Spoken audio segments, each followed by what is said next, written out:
Nivedana suno Visayi Durjana Sadaka Marata Kichunahi Moragu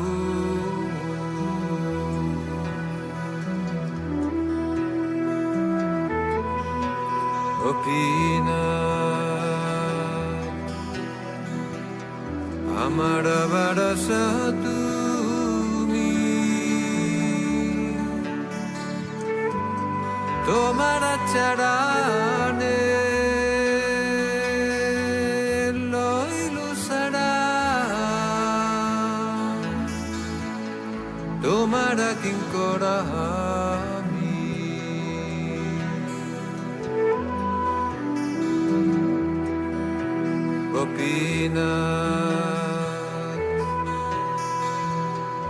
Emone sodive more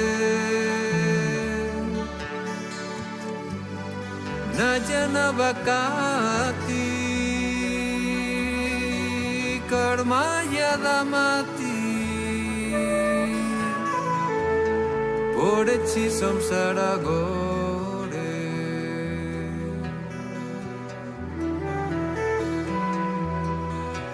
Gopina Sakalito maramaya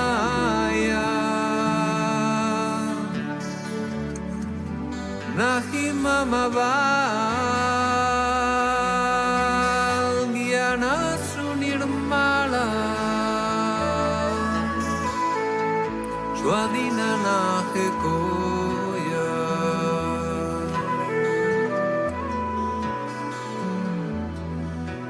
Gopina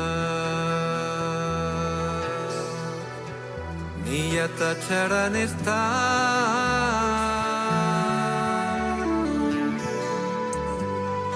Mage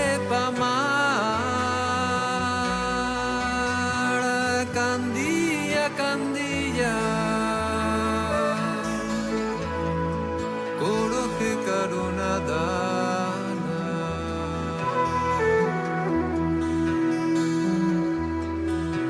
Gopina Tumito sakale paro Durjana tarite Tomara sakati Que ache papiraro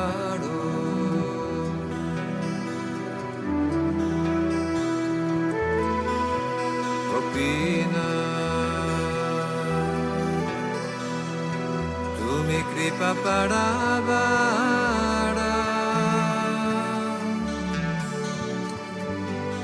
Ibera karane Asia prapanche Lila koile subistaro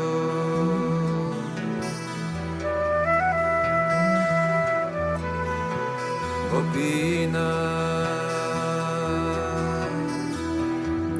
Ami quedo sedosi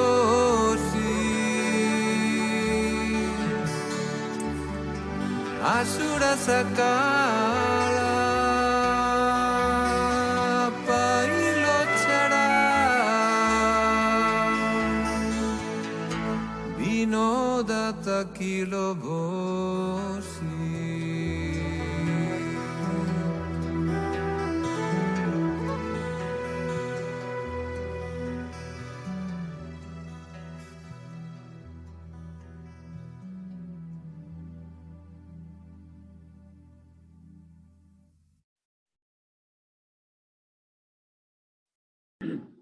Namo Vishnu Padaya Krishna Pristaya Bhutale Srimate Bhakti Vedanta Swamin Niti Namine Namaste Saraswati Saraswati देवे गौरवाणी प्रचारिणे निर्विशेष शून्यवादी पाश्चात्य देशतारिणे जय श्री कृष्ण चैतन्य प्रभु नित्यानंदा श्री अद्वैत गदाधर शिवासादि गौर भक्त वृंदा हरे कृष्ण कृष्ण कृष्ण हरे हरे हरे राम राम राम हरे हरे हरे कृष्ण कृष्ण कृष्ण हरे हरे हरे राम राम राम हरे हरे हरे कृष्ण कृष्ण कृष्ण हरे हरे हरे राम राम राम हरे हरे हरे कृष्ण कृष्ण कृष्ण हरे हरे हरे राम राम राम हरे हरे। श्री द्वारकाधीश की जय, अनंत कोटि वैष्णव वृंद की जय, समावेत भक्त वृंद की जय, श्री राधा गोपी जन वल्लभ भगवान की जय, श्री गौर सुंदर महाप्रभु की जय, शिल प्रभुपाद की जय, गुरुदेव महाराज की जय। ओम अज्ञानतिमिरान्धस्य ज्ञानाञ्जनशलाकया चक्षुरुन्मीलितं येन तस्मै श्रीगुरुवे नमः। श्री चैतन्य मनोभीष्टं स्थापितं येन भूतले स्वयं रूप गदा मह्यं ददाति स्वपदान्तिकं वन्देऽहं श्रीगुरु श्रीयुतापदकमलं श्रीगुरु वैष्णवांश्च श्रीरूपं साग्रजातं सगणा रघुनाथान्वितं तं सजीवं साद्वैतं सावधूतं परिजन सहितं कृष्ण चैतन्य देवं श्री राधा कृष्ण पादां सगणा ललिता श्री विशाखान्वितां हे कृष्ण करुणा सिंधु दीनबंधो जगत्पते गोपेश गोपिका कांत राधा कांत नमोस्तुते तप्त कांचन गौरांगी राधे वृंदावनेश्वरी वृषभानुसुते देवी प्रणमामि हरिप्रिये पंचाकल्पतरुभ्यश्च कृपा सिन्धुभ्यैव च पतितानां पावनेभ्यो वैष्णवेभ्यो नमो नमः। श्री कृष्ण चैतन्य प्रभु नित्यानंद श्री अद्वैत गदाधर श्रीवासादि गौर भक्त वृंद हरे कृष्ण कृष्ण कृष्ण हरे हरे हरे राम राम राम हरे हरे। जयतां सुरतो पंगोत मम मंदमते गतिर् मत्सर्वस्वपदाम्भोजो राधा मदन मोहन कृष्णाय वासुदेवाय देवकी नंदनाय च नंदगोपकुमाराय गोविंदाय नमो नमः गोविंदाय नमो नमः गोविंदाय नमो नमः। नमः पंकजनाभाय नमः पंकजमालिने नमः पंकजनेत्राय नमस्ते पंकजांग्रिये पंचतत्त्वाकं कृष्ण भक्तरूप स्वरूपकं भक्तावतार भक्ताख्यं नमामि भक्तशक्तिकम्। हरे कृष्ण। ओम नमो भगवते वासुदेवाय ओम नमो भगवते वासुदेवाय ओम नमो भगवते वासुदेवाय। नारायणं नमस्कृत्यं नरं चैव नरोत्तमं देवीं सरस्वतीं व्यासं ततो जयं मुदीरयेत्। नष्टप्रायेषु अभद्रेषु नित्यं भागवत सेवया भगवते उत्तम श्लोके भक्तिर्भवति नैष्ठकी। हरे कृष्ण। ओम नमो भगवते वासुदेवाय ओम नमो भगवते वासुदेवाय ओम नमो भगवते वासुदेवाय। नारायणं नमस्कृत्यं नरं चैव नरोत्तमं देवीं सरस्वतीं व्यासं ततो जयं मुदीरयेत्। नष्ट प्रायेषु अभद्रेषु नित्यं भागवत सेवया भगवते उत्तम श्लोके भक्तिर्भवति नैष्ठकी। हरे कृष्ण। तो भक्ताष्टक के ऊपर आज हम चर्चा करने जा रहे हैं। श्रीमद् भगवद गीता के 12वें अध्याय का 13 से 20 श्लोक, 8 श्लोक के अंदर भगवान ने भक्त के 35 गुण, 35 क्वालिटीज, 35 गुण जो भगवान को बहुत प्रिय है, उसकी चर्चा यहाँ होने वाली है। यहाँ पे और एक बात है कि आज तक तो हम साधना भक्ति की बात करते हैं, हरे कृष्ण महामंत्र की बात करते हैं। हरे कृष्ण महामंत्र करते करते करते जब हमारे अंदर मैच्योरिटी आती है, तब भगवान भक्तों के जरिए, गुरु के जरिए हमें उनकी, भगवान अपने अभिप्राय, निकटतम अभिप्राय की ओर ले जा रहे हैं। और भगवान अपने गोह्य भक्तों को यह बता रहे हैं कि भगवान को क्या प्रिय है। भक्ति में ये जरूरी नहीं है कि हम भक्ति कर रहे हैं, हमारी साधना हो रही है, हम इतने साल से कर रहे हैं, हम ये कर रहे हैं, हम वो कर रहे हैं, हम ये तपस्या कर रहे हैं, ये उपवास कर रहे हैं, हम ऐसा कार्य कर रहे हैं। ये अच्छी बात है गुरु के आदेशों के पालन के अनुसार है तो, लेकिन उससे अधिक अच्छा जो गुरु बताते हैं कि भक्ति में बहुत इंपॉर्टेंट बात क्या है कि भगवान हमसे क्या चाहते हैं। ये एक कॉइन की, एक सिक्के की एक तरफ है कि हम भक्ति करते हैं, और सिक्के की दूसरी तरफ है भगवान हमसे भक्ति में क्या चाहते हैं। और वो बहुत जरूरी है कि हम उसके ऊपर दृष्टि करें, क्योंकि हमारा भक्ति का ध्येय भगवान है और भगवान की प्रसन्नता है। तो वो किस प्रकार प्रसन्न होंगे, ये बहुत जरूरी है। आइए हम भगवत गीता के 12वें अध्याय के 13वां और 14वां श्लोक पे चर्चा करेंगे आज। उसके बाद आगे के सेशन में हम दूसरे श्लोक पे जाएंगे। अद्वेष्टा सर्वभूतानां मैत्र करुण एव च निर्ममो निरहंकार सम दुःख सुख क्षमी संतुष्टो सततं योगी यतात्मा दृढ़ निश्चय मयि अर्पित मनो बुद्धिर यो मत् भक्त समे प्रियः।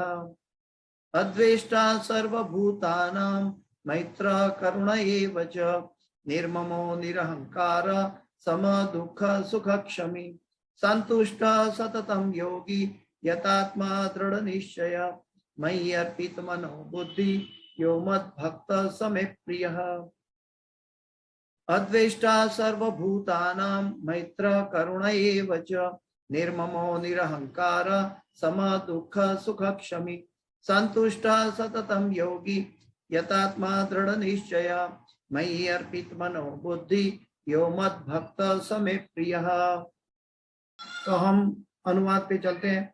अनुवाद और तात्पर्य भाई श्री भक्ति वेदांत स्वामी श्रील प्रभुपाद महाराज की जय। अनुवाद। जो किसी से द्वेष नहीं करता लेकिन सभी जीवों का दयालु मित्र है, जो अपने को स्वामी नहीं मानता और मिथ्या अहंकार से मुक्त है, जो सुख दुख में समभाव रहता है, सहिष्णु है, सदैव आत्मतुष्ट रहता है, आत्म संयमी है, तथा जो निश्चय के साथ मुझ में मन तथा बुद्धि को स्थिर करके भक्ति में लगा रहता है, ऐसा भक्त मुझे अत्यंत प्रिय है। फिर से मैं एक बार पढ़ता हूं अनुवाद। जो किसी से द्वेष नहीं करता लेकिन सभी जीवों का दयालु मित्र है, जो अपने को स्वामी नहीं मानता और मिथ्या अहंकार से मुक्त है, जो सुख दुख में समभाव रहता है, सहिष्णु है, सदैव आत्मतुष्ट रहता है, आत्म संयमी है, तथा जो निश्चय के साथ मुझ में मन तथा बुद्धि को स्थिर करके भक्ति में लगा रहता है, ऐसा भक्त मुझे अत्यंत प्रिय है। तो प्रभुपाद जी समझा रहे हैं, प्रभुपाद जी के तात्पर्य के साथ आगे चलेंगे और उसके बाद हम एक एक भगवान जो मांग रहे हैं, एक एक क्वालिटी के ऊपर हम लोग डिस्कस करते हैं। पहले प्रभुपाद जी के तात्पर्य के ऊपर चलते हैं। तात्पर्य भाई ऐसी भक्ति वेदांत स्वामी शिला प्रभुपाद महाराज की जय। शुद्ध भक्ति पर पुनः आकर भगवान इन दोनों श्लोकों में शुद्ध भक्त के दिव्य गुणों का वर्णन कर रहे हैं। शुद्ध भक्ति, मिश्र भक्ति नहीं है। शुद्ध भक्त किसी भी परिस्थिति में विचलित नहीं होता। सबसे पहली बात, वो विचलित नहीं होता, नहीं वह किसी के प्रति ईर्ष्यालु होता है, अद्वेष्टा, किसी के प्रति ईर्ष्यालु भी नहीं होता, न वह अपने शत्रु का शत्रु बनता है। वो कोई व्यक्ति अगर हमारे पर शत्रुता दिखाए लेकिन फिर भी वो शत्रु नहीं बनता, उनका हितेच्छु बनता है। वह तो सोचता है कि यह व्यक्ति मेरे विगत दुष्कर्मों के कारण मेरा शत्रु बना है, अतएव विरोध करने की अपेक्षा कष्ट सहना अच्छा है। प्रहलाद महाराज ने कभी शत्रुता नहीं की, कभी अपने पिता के प्रति शत्रुता नहीं की। प्रहलाद महाराज विचलित नहीं हुए, उनके ऊपर कितने कष्ट दिए गए लेकिन फिर भी उनके हितेच्छु बने, भगवान के समर्पित हुए, विचलित नहीं हुए। तो भगवान का जो शुद्ध भक्त है वो कष्ट सहन करता है। प्रहलाद महाराज ने सभी प्रकार के कष्ट सहे, लेकिन उन्होंने कभी रिएक्ट नहीं किया, रिस्पॉन्ड किया भगवान के नाम के साथ, भगवान के साथ जुड़े रहे। हमारी विचलितता वहां पर है, आती है जब हमारा भगवान से कनेक्शन वीक हो जाता है। तो अपेक्षा कष्ट सहना अच्छा है। श्रीमद् भागवत 10:14-8 में कहा गया है, तत्तेनुकंपा सुसुमीक्षमाणो भुज्जान एवात्म कृतम विपाकम। जब भी कोई भक्त मुसीबत में पड़ता है तो वह सोचता है कि भगवान की मेरे ऊपर दया कृपा ही है, मेरे विगत दुष्कर्मों के अनुसार इससे अधिक कष्ट भोगना चाहिए था। यह तो भगवत कृपा है कि मुझे मिलने वाला पूरा दंड नहीं मिल रहा है, भगवत कृपा से थोड़ा ही दंड मिल रहा है।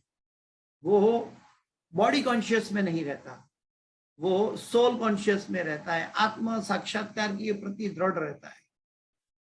तो गुरु महाराज कहते हैं कि वो बॉडी का कष्ट भी सहन करता है।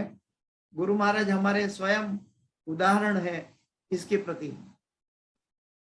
भगवत कृपा से थोड़ा ही दंड मिला है। हालांकि गुरु महाराज का जो शारीरिक कष्ट है वो उनके शिष्यों के कर्मों के पर आधारित है, इसलिए वो गुरु महाराज को कष्ट हो रहा है, उनका अपना नहीं है। फिर भी गुरु महाराज वो सहन करके अपने शिष्यों का हितेच्छु बनकर सतत सुबह शाम दिन रात प्रयास करते हैं कि कैसे ये जीव कृष्ण का शुद्ध भक्त बन जाए। अतएव अनेक कष्टपूर्ण परिस्थितियों में भी वह सदैव शांत तथा धीर बना रहता, वो शांत तथा धीर बना रहता। भक्त कभी बदले की भावना नहीं रखता। भक्त सदैव प्रत्येक प्राणी पर, यहां तक कि अपने शत्रु पर भी दयालु हो, वो दयालु हो। भक्त हमेशा भक्त पर शत्रु पर भी दयालु होता है। अगर कोई मित्र है और उसके ऊपर मित्रता नहीं, भाई या कोई हमारा सगा संबंधी है या हमारा कोई हितेच्छु है और उसके प्रति हमें हित उत्पन्न किया, ये तो एक सामान्य व्यवहार हो गया। लेकिन जो शत्रु है उसके प्रति भी दयालु हो। निर्मम का अर्थ यह है कि भक्त शारीरिक कष्ट को प्रधानता नहीं प्रदान करता, क्योंकि वह अच्छी तरह जानता है कि वह भौतिक शरीर नहीं है। हिज होलीनेस जगताकाम स्वामी आचार्यपाद गुरुदेव महाराज हर रोज सुबह में बोलते हैं, I am not this body. तो वो ऐसा कहकर अपने बेड से उठते हैं। वो जानते हैं कि उनके शारीरिक कष्ट वो उनकी रियल आइडेंटिटी नहीं है। वो जानते हैं कि उनके आत्मा और आत्मा के साथ उनके गुरु का कनेक्शन और सभी जीवों के आधार पर उनके कल्याण के लिए वो दयालु बनकर शरीर को प्राधान्य नहीं दे रहे। इसके लिए वो सेनापति कहलाते हैं, जय पताका। प्रभुपाद जी कहते हैं कि इस्कॉन का विक्ट्री फ्लैग होगा और वो अपने अपने कार्यकलाप में वो पूर्व हो रहे हैं। शुद्ध भक्त की बात है यहाँ पे। निर्मम का अर्थ है कि यह भक्ति शारीरिक कष्टों की प्रधानता नहीं प्रदान करता, क्योंकि वह अच्छी तरह जानता है कि वह भौतिक शरीर नहीं है, वह अपने को शरीर नहीं मानता, अतएव वह मिथ्या अहंकार के बोध से मुक्त रहता है और सुख तथा दुख में संभाव रहता है। वह सहिष्णु होता है और भगवत कृपा से जो कुछ प्राप्त होता है उससे ही वह संतुष्ट रहता है। संतुष्ट का अर्थ है कि वो विचलित नहीं होगा। जो विचलित होता है वो संतुष्ट नहीं होता है। संतुष्ट और विचलितता दोनों को एक दूसरे से कनेक्शन है।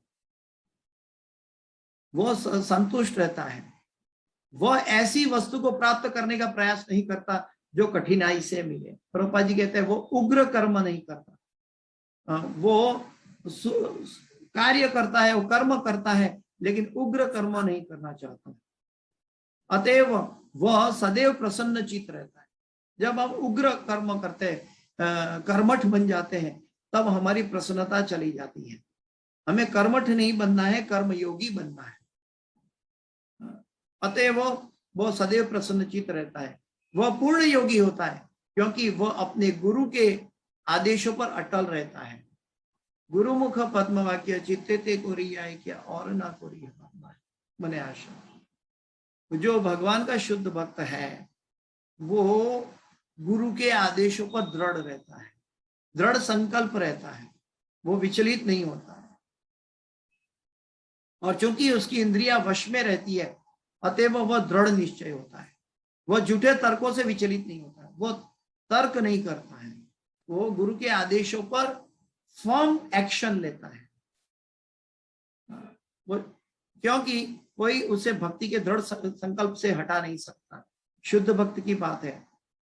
वह पूर्णतया अवगत रहता है कि कृष्ण उसके शाश्वत प्रभु है, अतएव कोई भी उसे विचलित नहीं कर सकता। कृष्ण उसके शाश्वत प्रभु है, कोई भी उसके विचलित नहीं कर सकता। उसका उदाहरण कैसे करें, देखें कि हम कहीं भी जाए दुनिया में घूमने के लिए, तो हमें पता है कि हमारा अंतिम जो गंतव्य है वो हमारा घर है। हम 5 स्टार होटल में भी रह ले, लेकिन हमें पता है कि घर में जो सुकून है, घर में जो आराम है, वो कहीं नहीं मिलेगा। तो अंतिम घर जो हमारा, जो ऐसे भगवान का जो शुद्ध भक्त है, वो उनका अंतिम घर के प्रति समर्पित है। उनका अंतिम घर भगवान के धाम में भगवान की सेवा करना। तो वो पूर्णतः अवगत रहता है कि कृष्ण उसके शाश्वत प्रभु है, अतएव कोई भी उसे विचलित नहीं करता। इन समस्त गुणों के फलस्वरूप वो अपने मन तथा बुद्धि को पूर्णतः परमेश्वर पर स्थिर करने में समर्थ होता है। भक्ति का ऐसा आदर्श अत्यंत दुर्लभ है।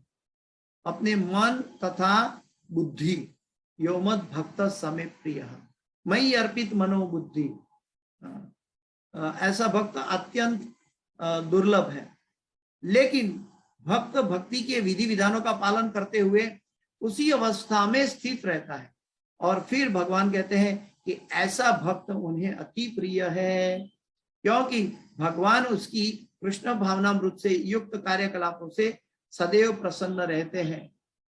तो ये प्रभुपाद जी के तात्पर्य यहाँ पूरे हुए। हम अभी इसके ऊपर चर्चा करने जाएंगे। ओम अज्ञानतिमिरान्धस्य ज्ञानाञ्जनशलाकया चक्षुरुन्मीलितं येन तस्मै श्री गुरुवे नमः। मुखं करोति वाचालं पंगुं लंघयते गिरिं यत्कृपातमहं वन्दे परमानंद माधवं श्री गुरुदीनतारणं श्री चैतन्य ईश्वरम्। हरे कृष्ण कृष्ण कृष्ण हरे हरे, हरे राम राम राम हरे हरे। गौरंगा। तो यहाँ पे आज भक्ताष्टक के अंतर्गत, यानी कि भक्त की क्या क्या क्वालिटी भगवान को पसंद है, उसके अंतर्गत हम चर्चा कर रहे हैं।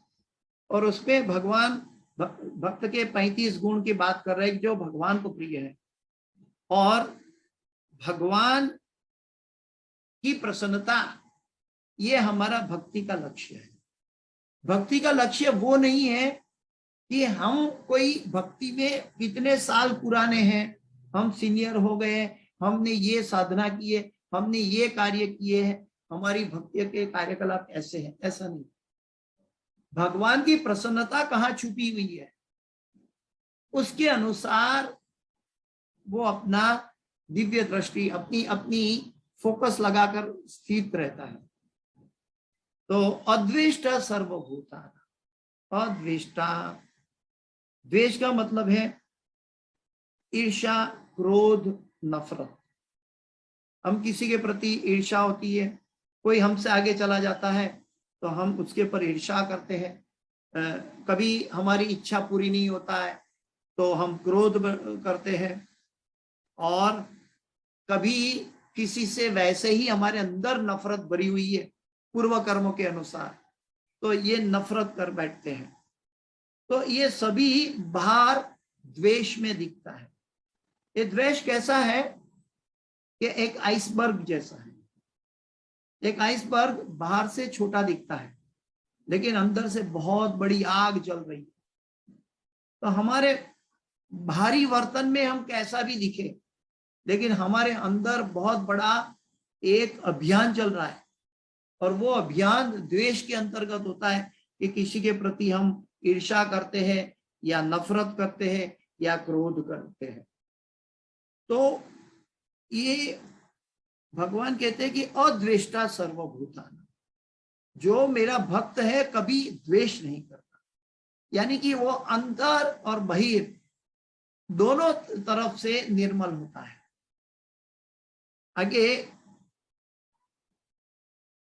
आगे बताया कि द्वेष तब होता है जब बाहरी रिएक्शन दिखता है, ऐसा प्रतीत होता है, लेकिन वो बाहरी नहीं होता है। हाँ, कैसे कि हम कभी कभी दूसरों को दोष देते हैं कि इसने मुझे ऐसा किया इसीलिए मुझे गुस्सा आया। तो हमारी द्वेष के प्रति, हमारी बाहरी क्रिया के प्रति 3 मुख्य कारण होता है। हाँ, एक इमीडिएट कारण होता है द्वेष करने का, एक रियल कारण होता है द्वेष करने का, और एक अल्टीमेट कारण होता है द्वेष होता है। तो जैसे हम कहते हैं कि एक बच्चा ने दूसरे बच्चे को धक्का दिया, तो दूसरे बच्चे को धक्का दिया इसलिए वो गिर गया। तो बाहरी कारण क्या है कि एक बच्चे ने धक्का दिया, तो ये एक कारण है। रियल कारण क्या है कि उसके अपने कर्म थे भूतकाल में कि वो इसको धक्का मार गया और वो गिरने वाला था, तो उसका कर्म था। नहीं तो वो दुनिया में और किसी को धक्का क्यों नहीं मारा, उसी को क्यों धक्का मारा। तो ये एक कार्मिक प्रोसेस थी। तो वो एक भूतकाल का कर्म, हमारे अपने कर्म हमारे सामने कर्म फल के प्रति उपस्थित हुए। और अल्टीमेट कारण क्या था कि ये कर्म फल पूरा करके ये अल्टीमेट श्री कृष्ण की इच्छा थी, क्योंकि भगवान समता में है, भगवान इक्विलिब्रियम प्लेटफॉर्म पर है। तो जब हम द्वेष करते हैं तो हम बायस हो जाते हैं। हम द्वेष क्यों करते हैं? क्योंकि अहम ममेति, मुझे ऐसा कहा, मुझे ऐसा किया, ये कारणों के प्रति हम उलझ जाते हैं। हम ये नहीं सोच पाते कि इसके पीछे हमारे कार्मिक रिएक्शन है, इसके पीछे उपद्रष्टा अनुमंता च भगवान की अनुमति है, और हम अज्ञानता में वो द्वेष के सामने द्वेष कर बैठते हैं। और जैसे हम द्वेष के सामने द्वेष कर बैठते हैं, तुरंत भगवान हमसे दूर चले जाते हैं। तो ये एक ऐसी बात है कि हम ये जान लेना चाहिए कि इस संसार में कोई भी व्यक्ति हमें क्रोध देने वाला नहीं है।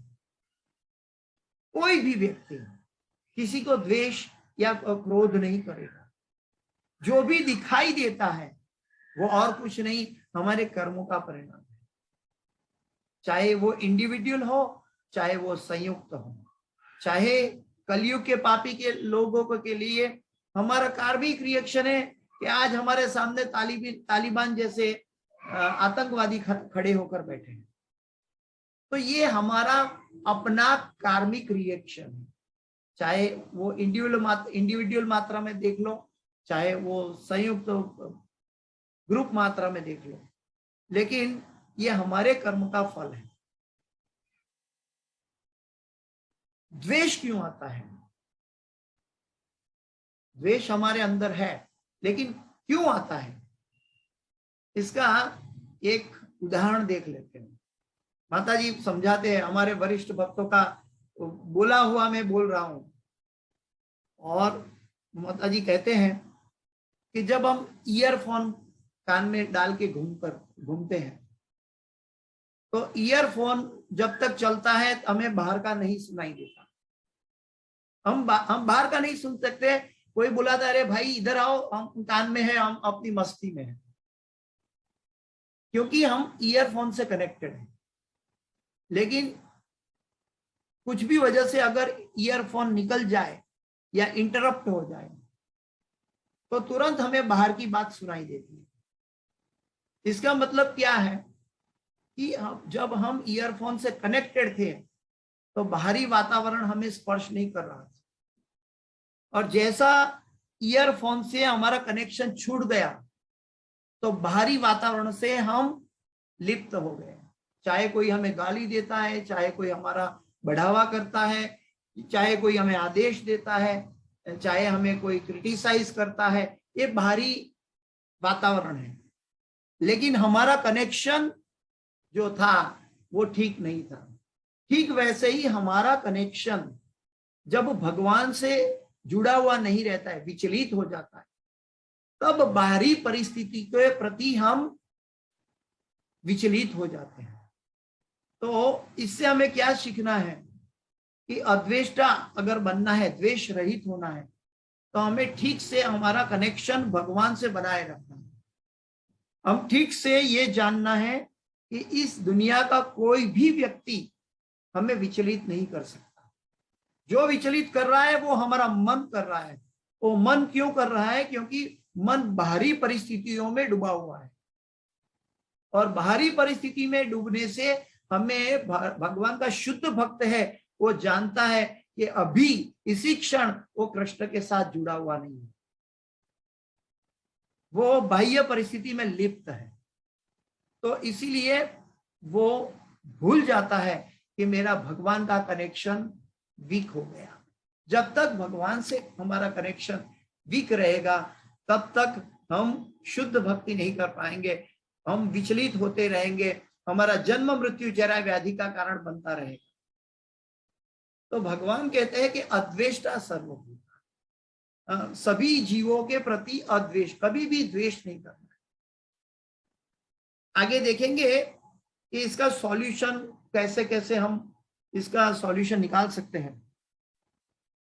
कभी कभी हम ऑफिस से आते हैं, ऑफिस में हमारा बॉस से या कोई स्टाफ से झगड़ा हो गया, तो हमारा मन उद्वेग में चला जाता है।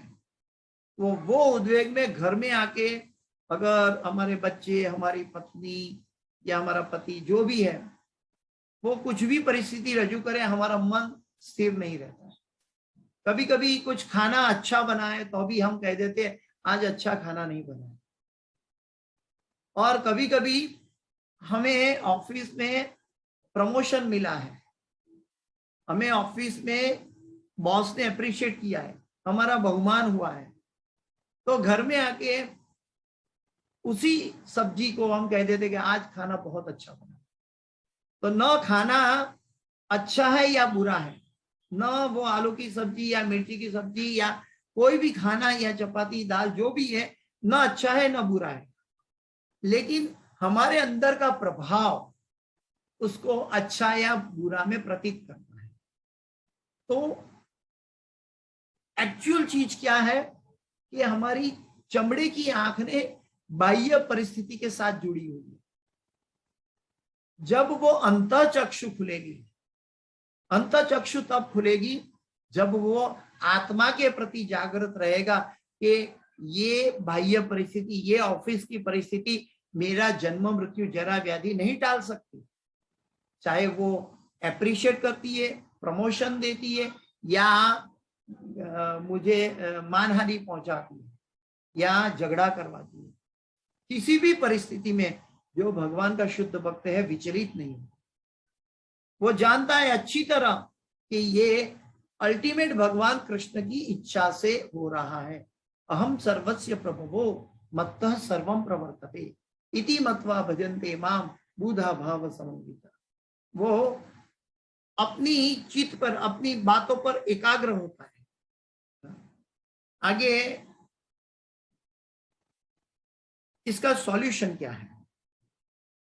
एक सॉल्यूशन तो बताया कि हमें आत्म साक्षात्कार के प्रति जागृत होना है। एक सॉल्यूशन ये बताया कि हमें ये जान लेना है कि हमारा भगवान से कनेक्शन वीक हो गया है। तीसरा, भौतिक कनेक्शन, अगर कोई नवोदित भक्त है तो उसके लिए और एक भौतिक कनेक्शन है, सॉल्यूशन है। भौतिक सॉल्यूशन क्या है कि उसको माँ या पिता बनना है उसी समय, वो उसी परिस्थिति। जैसे कि हम क्लास ले रहे हैं, किसी बाजू वाले का कोई भक्त का बच्चा या कोई भी बीच में परेशान करता है तो हम कहते हैं कि उनको शांत कीजिए। माँ बाप को प्रार्थना करते हैं कि उनके अपने बच्चा को संभालें। लेकिन अगर हम उस बच्चे के माँ बाप हैं तो वो माँ क्या कहेगी? वो माँ कहेगी अरे बच्चे ही आवाज करेंगे, हम थोड़ी आवाज करेंगे। तो हम उस परिस्थिति को से ऊपर उठे हुए हैं। उस परिस्थिति हमें विचलित नहीं कर सकती।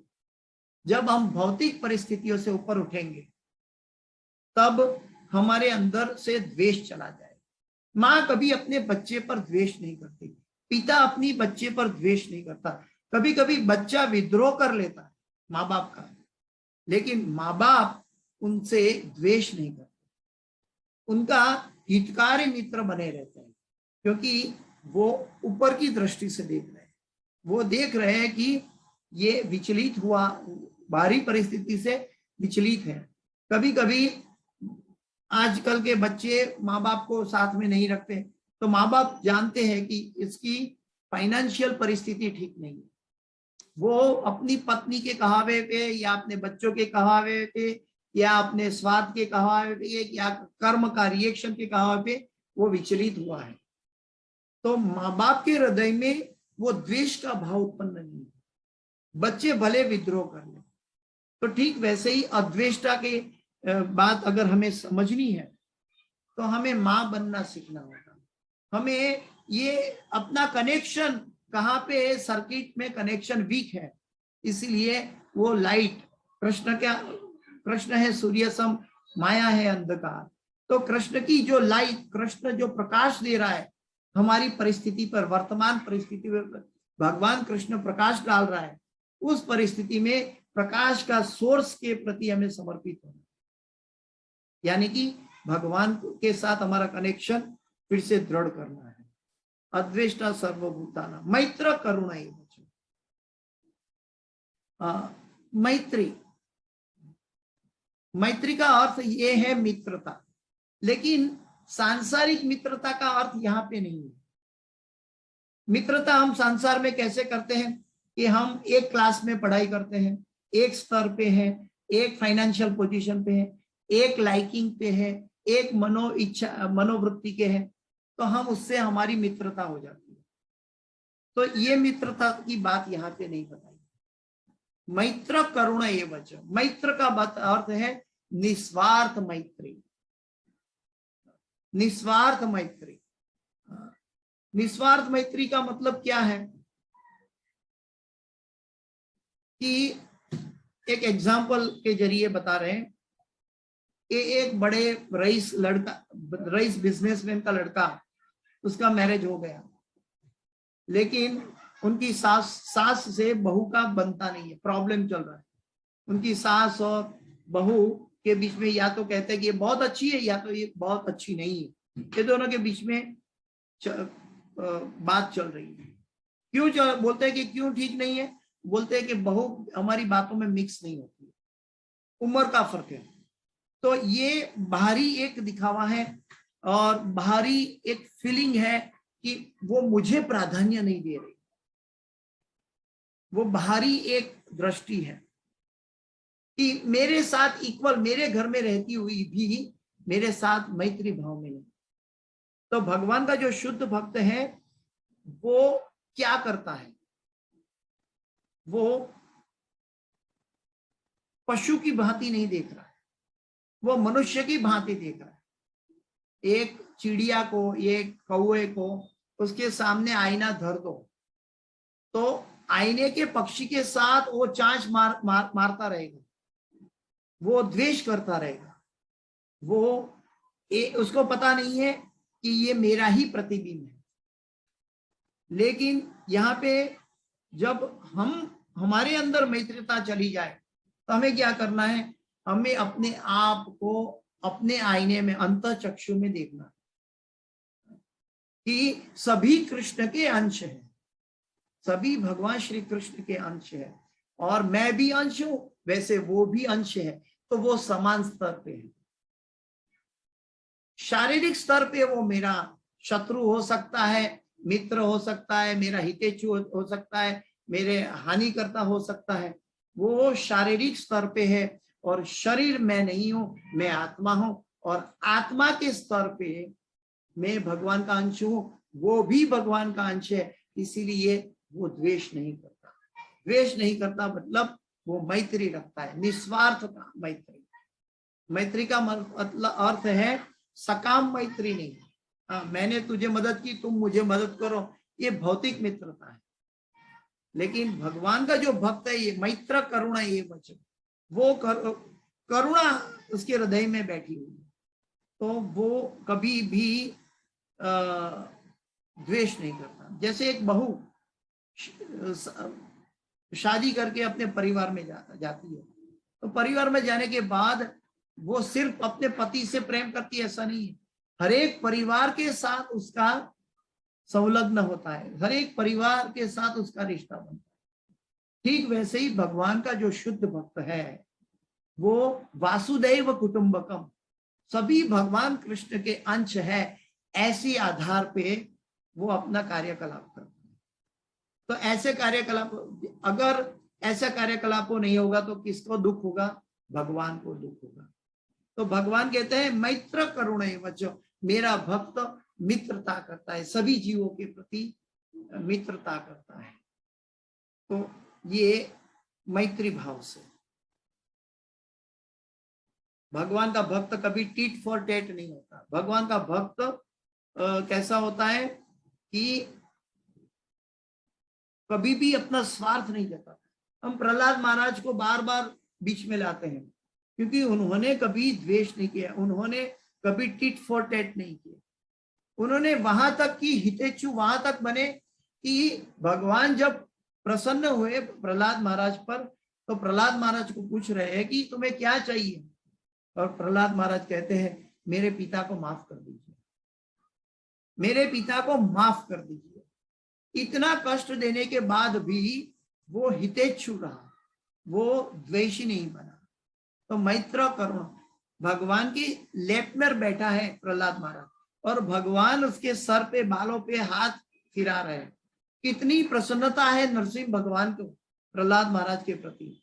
लेकिन हम ये स्तुति गाते हैं, हम ये प्रहलाद महाराज का उपदेश जानते हैं, लेकिन प्रहलाद महाराज के हृदय में अपने पिता के प्रति जो प्रेम था वो कभी भी द्वेष में परिणित नहीं हुआ। तो ये चीज हमारे अंदर हो तब हम शुद्ध भक्त बन सकते हैं।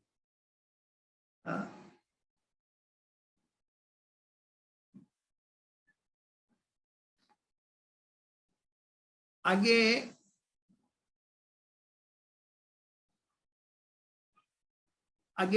करुणा की बात आती है। मैत्र करुणा, ये बच्चा करुणा, करुणा का अर्थ है कि वो दूसरों को मदद करने के लिए तत्पर रहता है और दूसरों का अल्टीमेट कल्याण चाहता है। वो इमीडिएट नीड के लिए भी प्रयत्न करता है और उसका अल्टीमेट नीड के लिए भी प्रयत्न करता है।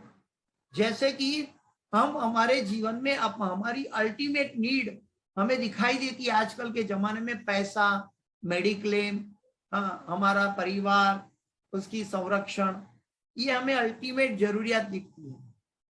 तो ठीक वैसे ही वासुदेव कुटुंबकम, एक्सटेंडेड फैमिली, हमारे सभी जीवों की अल्टीमेट नीड के जीवेर स्वरूप है नित्य कृष्णदास, जन्म मृत्यु जरा व्याधि से कैसे सभी जीवों को भगवान की प्रेम भक्ति में जोड़कर भगवान के प्रेमी बनाए। करुणा, प्रभुपाद जी को कितनी करुणा थी। प्रभुपाद जी की करुणा का उदाहरण ले ले तो हम देखते हैं कि वो करुणा सारे विश्व के लिए थी। प्रभुपाद जी के हृदय में, जो प्रहलाद महाराज के हृदय में जो करुणा थी, वही करुणा भक्ति वेदांत स्वामी श्रील प्रभुपाद जी के हृदय में भी है। और वो करुणा के जरिए उन्होंने सारे विश्व को कृष्ण, बिना कृष्ण का अंधकार वाले सारे विश्व को कृष्ण पहुंचाया। तो वो हितेच्छु होता है। बाहरी हितेच्छु का करुणा का मतलब ये नहीं है कि उसको दुकान से उठा के एक बिस्किट का पैकेट या समोसा लाके दे दिया और मैं तुम्हारा हितेच्छु बन गया। ये तो एक सकाम कर्म है, ये कर्म ग्रंथि है, कर्मठ का भाव है, लेकिन इसके अंदर हम उसको, वही जीव को क्यों वो भिखारी बनाए, क्यों उसके कर्म ऐसे कैसे हुआ कि उसको भीख मांगना पड़ा। तो उसका अल्टीमेट कार्य क्या होगा कि जन्म मृत्यु जरा व्याधि छूटकर उसका भिखारीपन चला जाए परमानेंटली, तो उसका कनेक्शन कृष्ण के साथ करवा देना। तो ये अल्टीमेट करुणा है। करुणा का अर्थ है कि वो अपेक्षा नहीं रखता। अपेक्षा का मतलब है वो जो भी कुछ करता है उसके बदले में कुछ नहीं चाहता। प्रभुपाद जी ने सारे विश्व को कृष्ण भावनामृत दिया, उसके बदले में प्रभुपाद जी ने ऐसा नहीं कहा कि आप मुझे कुछ लक्ष्मी प्रदान कीजिए या कुछ इसका रिएक्शन, उसका हमें भौतिक फल दे दीजिए, मैंने आपको कुछ अनमोल चीज दी है, मैंने बेची है आपको। प्रभुपाद जी ने ऐसा कभी नहीं किया। हमारे जीवन में दुख का कारण अपेक्षा है, हमारी अपेक्षा।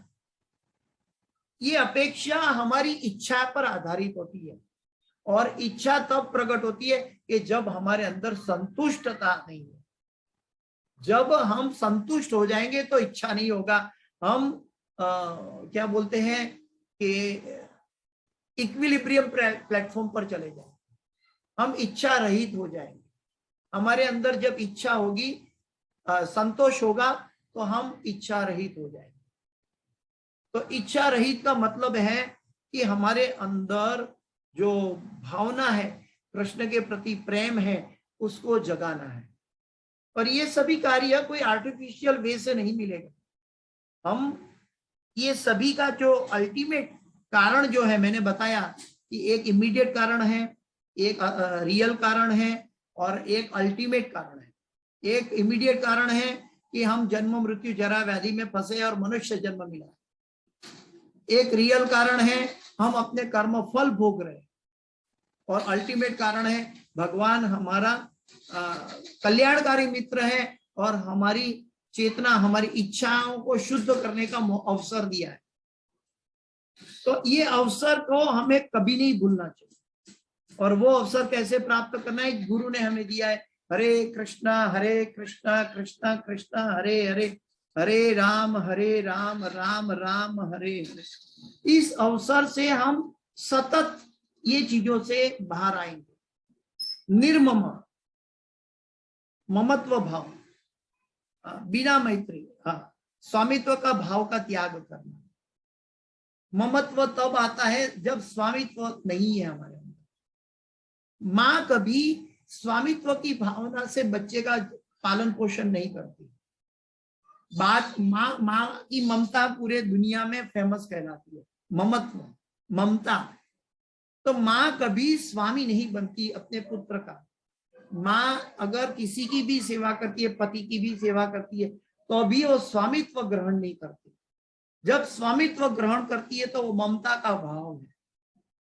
तो ममता की बात करें तो निर्मम यहाँ पे बताया है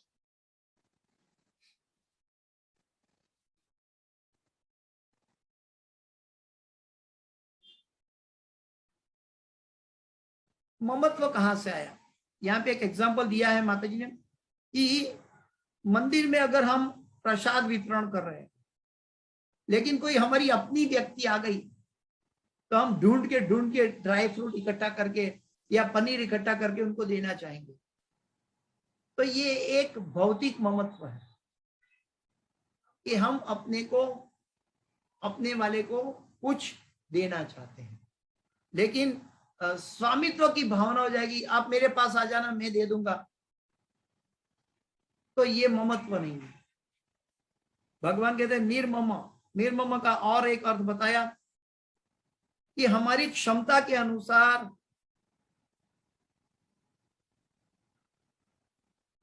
हमें भगवान की सेवा करनी है। हमें ये बात हमें कोई भी भौतिक अटैचमेंट नहीं रखना है। एक और उदाहरण है कि कभी कभी हम एक जगह बैठकर चैंटिंग करते हैं मंदिर में, उस जगह पे और कोई आके बैठ गया है, हम कहीं बाहर गए, पानी के गए और उस जगह पे आके बैठ गए, कोई दूसरा भक्त आके बैठ गया, तो तुरंत हमें ऐसा महसूस होता है कि हमारी जगह चली गई। लेकिन भगवान का शुद्ध भक्त क्या देखता है? निर्मम। इसके अंदर भी आसक्ति नहीं रखता। ये लक्षण है, हम निर्मम है कि नहीं उसको मापने का लक्षण है। ट्रेन की सीट में, दूसरा एग्जांपल है, ट्रेन में हम मुसाफरी कर रहे हैं, ट्रेन में भी हमारी सीट में अगर कोई बैठ जाता है तो हमें लगता है ये तो मेरी सीट थी, मेरा रिजर्वेशन था। तो निर्मम का अर्थ है कि जब तक हमें ऐसा लगेगा इस जगत के अंदर कि Lord it over on material nature, मैं प्रभुत्व जमाना चाहता हूं, मैं स्वामित्व जमाना चाहता हूं, मैं अपना हक जताना चाहता हूं, तब तक वो निर्मम नहीं है। निर्मम का मतलब है कि हर एक चीज भगवान श्री कृष्ण की है और हर एक जीव का उसके ऊपर अधिकार है।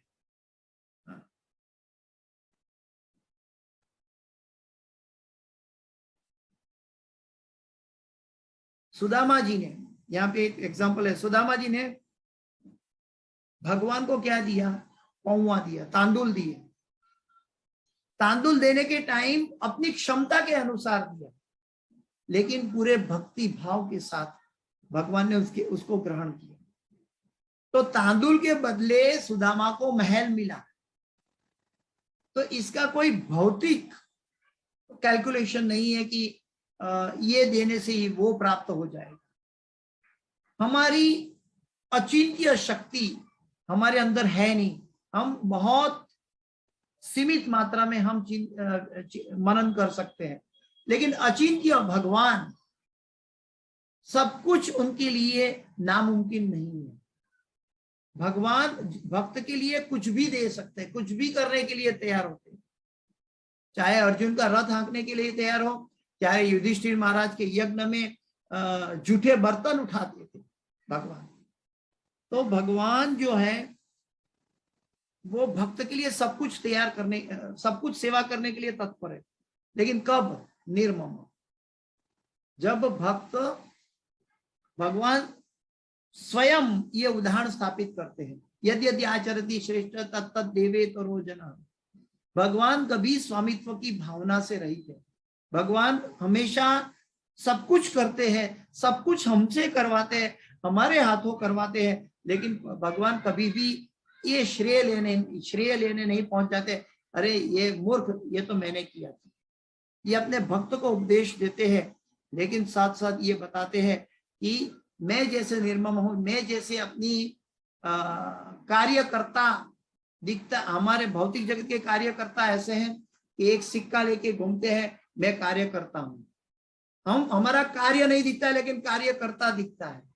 लेकिन भगवान जब कार्य करते हैं तो कार्यकर्ता नहीं दिखता, उसके कार्य दिखते हैं।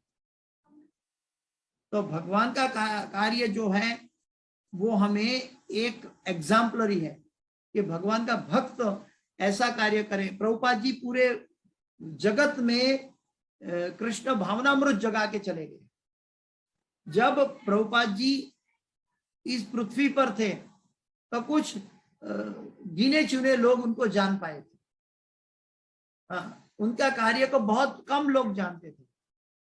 लेकिन प्रभुपाद जी अभी नहीं है, लेकिन उनका कार्य दिख रहा है कि सारे जगत में कृष्ण भावनामृत का प्रचार होगा। तो ये एक निर्मम का एग्जाम्पल है। निरहंकार, हमारा पतन से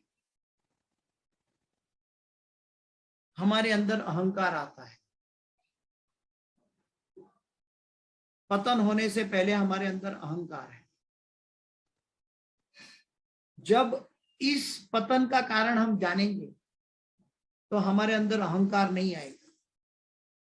तो पतन को कैसे बताएं, पतन को कैसे टाले, हमारे अंदर का पतन कैसे रुके? अज्ञानता की वजह से पतन होता है। लेकिन वो पतन को रोकने के लिए हमारे लिए ज्ञानांजन शलाकया, हमारे अंदर ज्ञान होगा तो अहंकार नहीं आएगा। हमारे अंदर परिपक्वता होगी तो अहंकार नहीं आएगा। हमारे अंदर परिपक्वता होगी तो हम जैसी परिस्थिति बाह्य होगी ऐसा हम आकार ले लेंगे। जैसे आम पेड़ से अलग हो जाती है जब पक जाती है, लेकिन कच्ची आम होती है तो टूटती नहीं है। तो ठीक वैसे ही जब हम हमारा प्रभुत्व दिखाना चाहते हैं, हमारा फॉल्स ईगो है, इसका मतलब है कि हमारे अंदर अज्ञानता है। तो और एक एग्जांपल दिया माता जी ने कि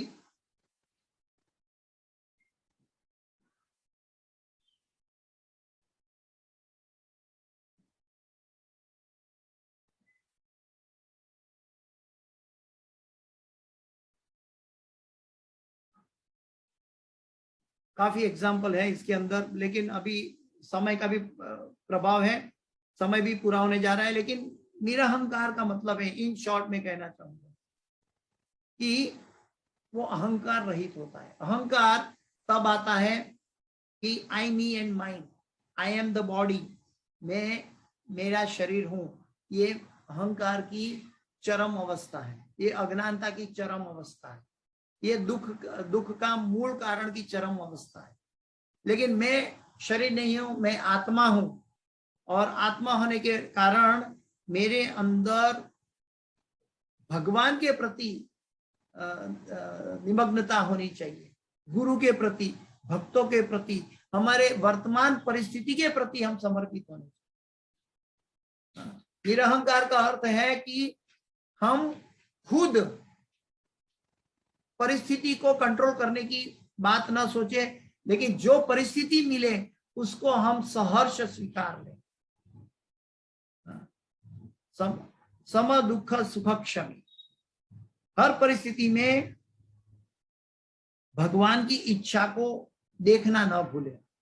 चाहे दुख हो, चाहे सुख हो, चाहे कष्ट हो, कोई भी परिस्थिति हो, बाह्य परिस्थिति हो, मानसिक परिस्थिति हो, आंतरिक परिस्थिति हो, कोई भी परिस्थिति हो, कोई भी भगवान का वीर हो, लेकिन हमें एक याद रखना चाहिए कि ये सब भगवान की इच्छा से हो रहा है। कहीं मैंने अपनी भक्ति में अपराध किया है इसलिए मैं भगवान से विमुख हूं, कहीं मैंने भगवान से द्वेष किया है इसलिए मैं भगवान मुझे याद नहीं आता। अगर भगवान याद आते हैं लेकिन हमारी भक्ति में तीव्रता नहीं आती है तो भगवान की इच्छा है कि हमारी अंदर परिपक्वता, भक्ति नहीं है। भगवान हमें पका रहे हैं, अभी हमें भक्ति की आग में पका रहे हैं। सम दुख सुख क्षमी, वो भगवान का जो भक्त है सभी जीवों के प्रति ऐसा भाव रखता है।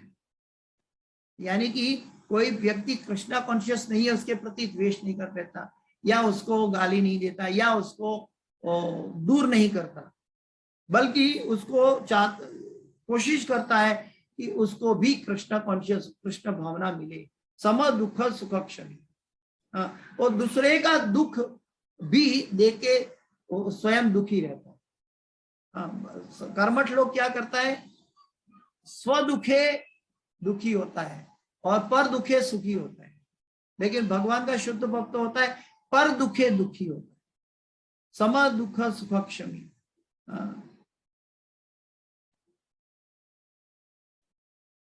वो देखता है। एक एग्जाम्पल देखते हैं कि कोई व्यक्ति 4 बेडरूम के फ्लैट में, बंगलो में रहता है, कोई 3 बेडरूम के फ्लैट में रहता है।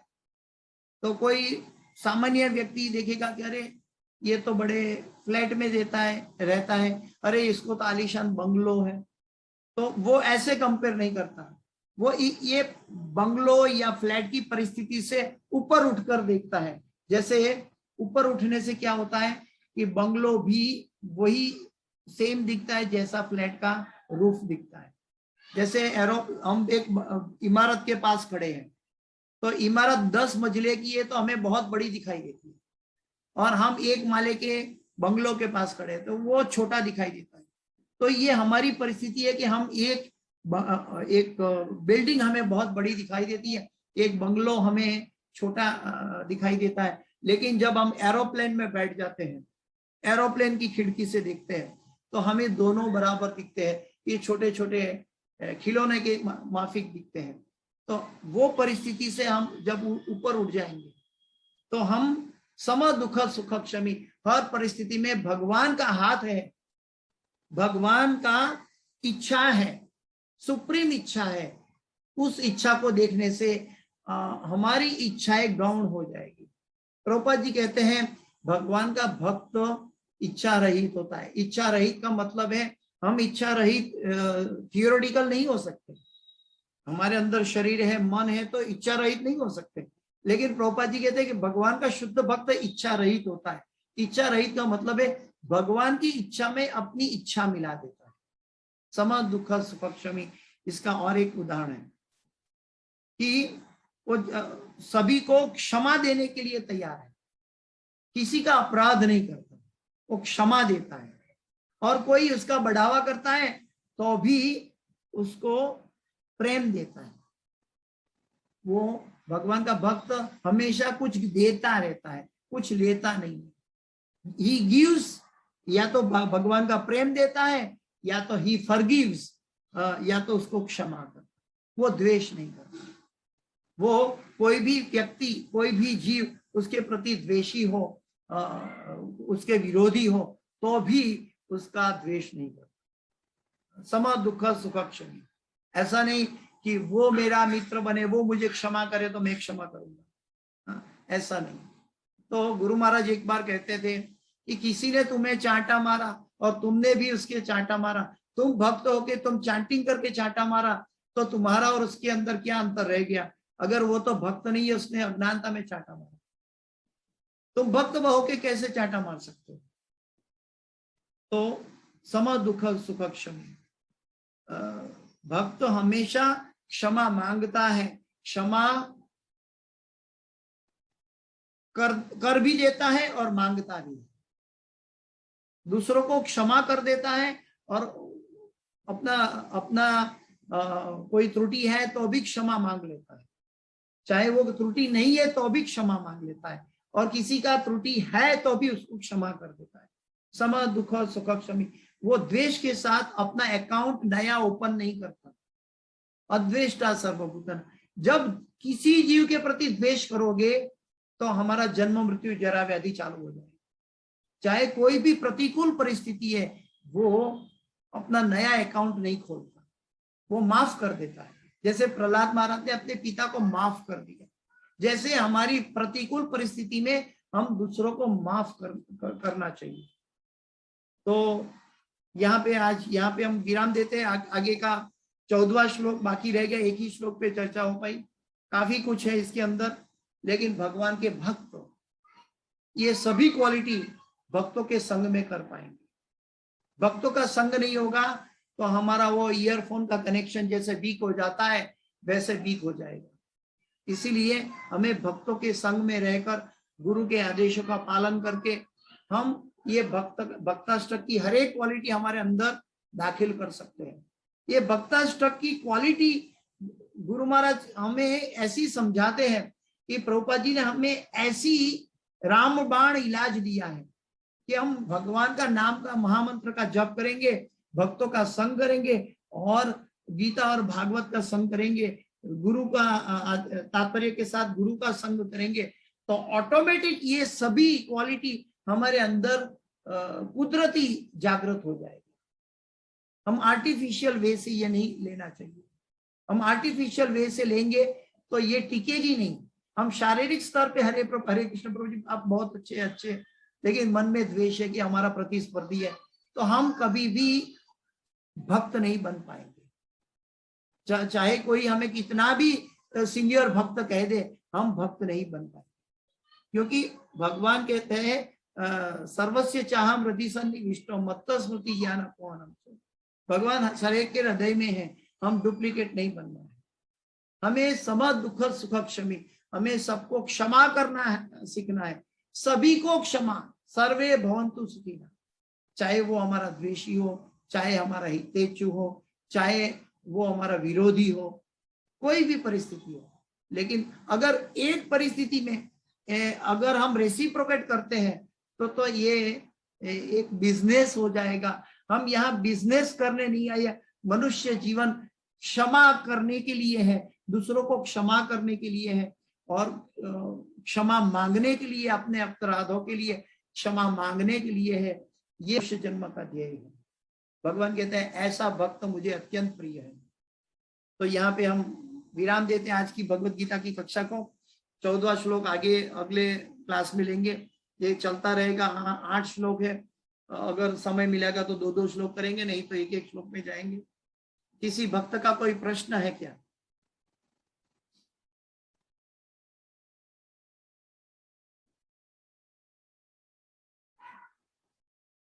किसी का प्रश्न कोई है? अगर प्रश्न नहीं है तो मैं ये क्लास को यहाँ पे भगवत गीता की कक्षा को विराम देता हूँ। इस कक्षा की कोई भी सुकृति है और मेरे गुरु महाराज चक्षुरुन ओम अज्ञानतिमिरान्धस्य ज्ञानांजन शलाकया, मेरे गुरु ने मुझे ज्ञान प्रदान किया है। मेरे शिक्षा गुरु, मेरे दीक्षा गुरु और मुझे सहायक बनने वाले सभी भक्तगण को मैं दंडवत प्रणाम करता हूँ। इसकी सुकृति उनको दे रहा हूँ और मेरे अंदर कोई भी कमी रह गई है, त्रुटि रह गई है, तो मेरी अपनी कृपा है, मुझे क्षमा करें। हरे कृष्ण। वाञ्छाकल्पतरुभ्यश्च कृपा सिन्धुभ्यैव च पतितानां पावनेभ्यो वैष्णवेभ्यो नमो नमः। अनंत कोटि वैष्णव वृंद की जय।